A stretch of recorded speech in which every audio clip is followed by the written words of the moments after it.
Of course, it is Israel and the New Breed Hawk featuring Matthew Ward right here on BWF. Lady Bird's choice for this morning's Monday musical moment. And now, ladies and gentlemen, we have to say a very good morning to a man who's been working hard this past weekend, Mr. Marc Lottering. Thank you for your time right here on CCFM's Breakfast with Friends. Good morning. Sometimes you do radio interviews and you never expect to get dressed and showered for them. But you guys got me to do that on a Monday morning. So thank you. Oh, no, thank you. Big thank you. And we really appreciate it. We are live on our Facebook page. We are live on YouTube. We're live on radio. And Marc, I think there's a lot that we can talk about. And I'd like to start off with where you grew up. I mean, born and bred in Cape Town, South Africa, in the Cape Flats. That must have shaped you in a big way. It shaped me in a very big way, in a real way, and as far as my career goes, those were the stories I spoke about, particularly when I started performing, which is now, I think, 23 or 24 years back.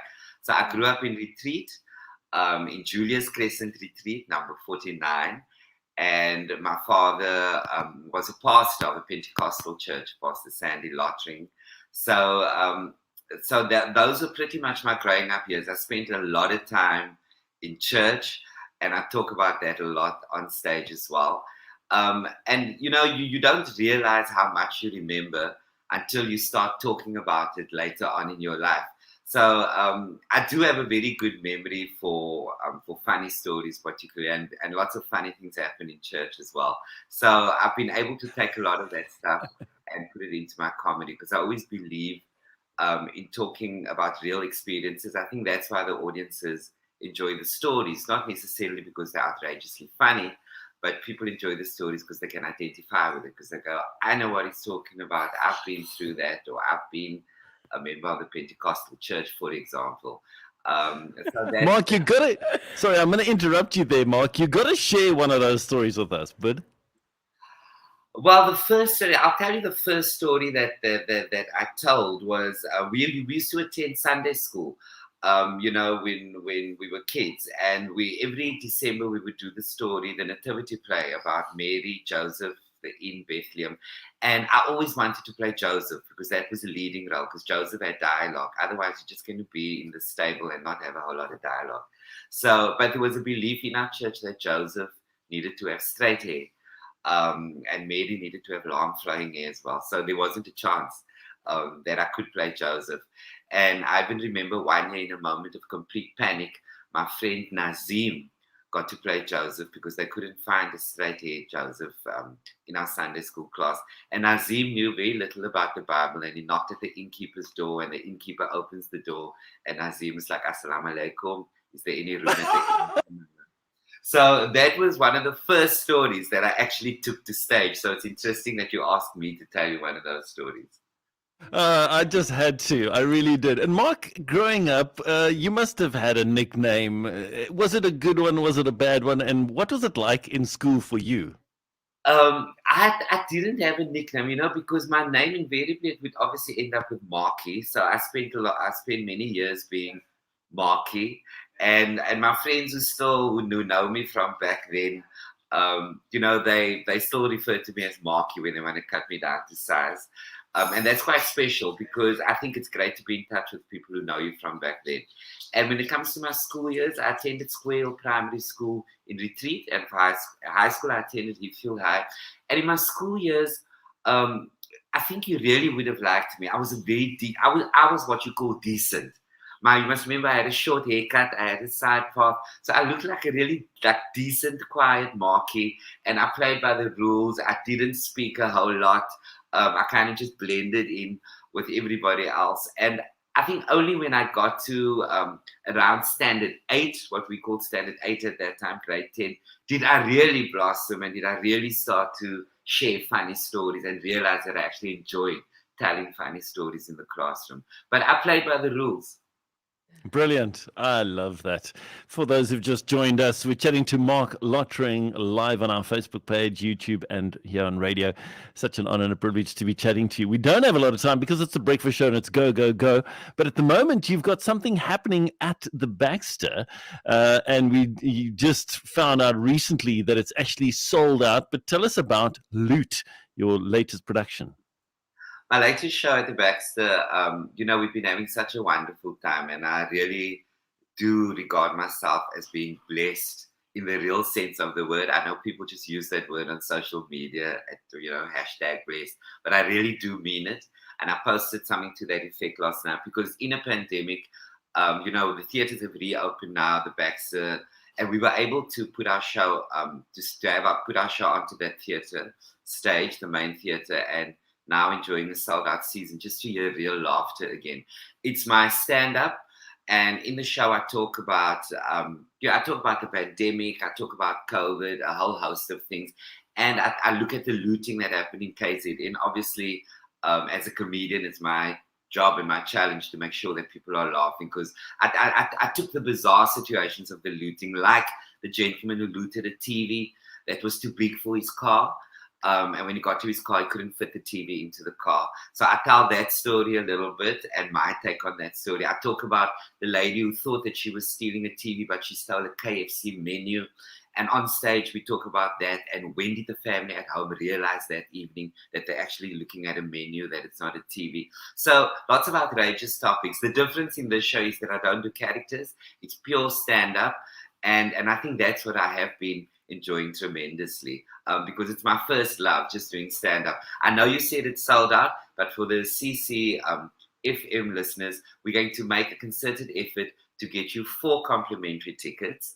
You guys have to decide who gets those 2 pairs of tickets, and it will probably be on for Tuesday night, it will be for tomorrow night, and for Thursday night. 2 tickets for Tuesday night, 2 tickets for Thursday night.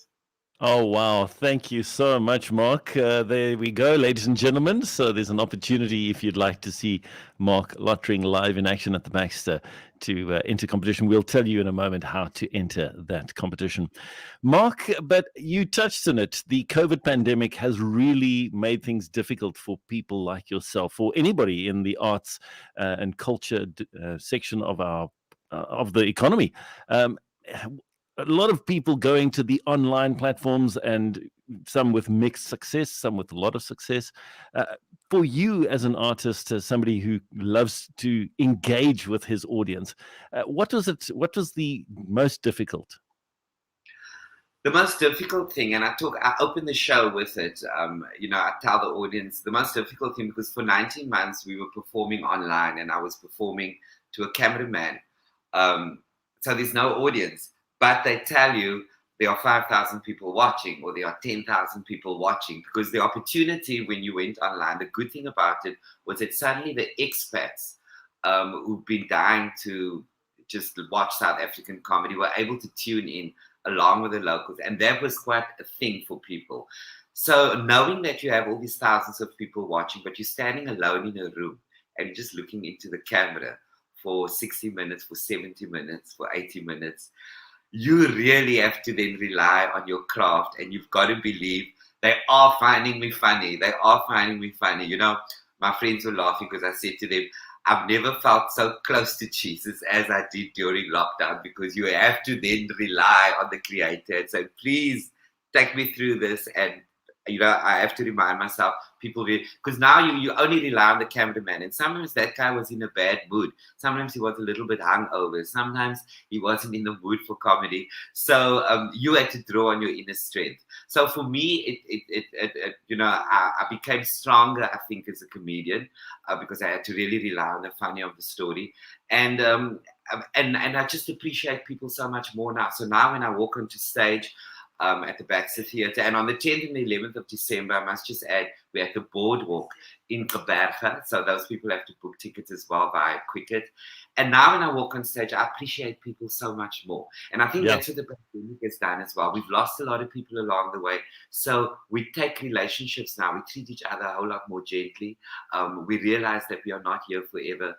And we've got to take care of the people around us. You know, we don't take anything for granted. It's been like that for me professionally now as well. I don't take my audiences for granted. Oh, that is so good.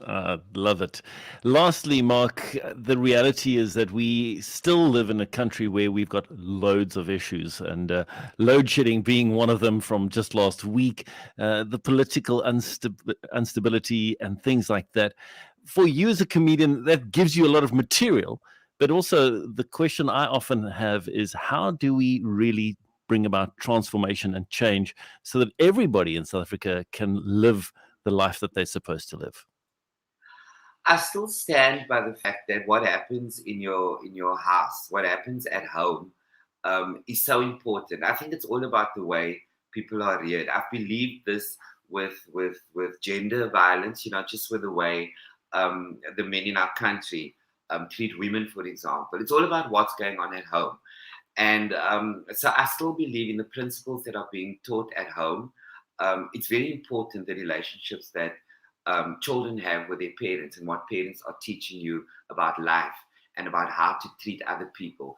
And once as young people, when you leave home, you know, it's not the job of the teacher. It cannot be any longer. You know, so many schools are even overcrowded. You can't just leave it up to the teacher to educate people, to tell people how they should live, how they should conduct themselves before they go out into the world. It starts at home. So sadly, you know, there are just so many broken homes. We also live in a situation in Cape Town. I believe there's a genocide as far as TIC is concerned. We're not addressing it enough. You go to areas like Bonteheuwel, the young generation, people are just being wiped out.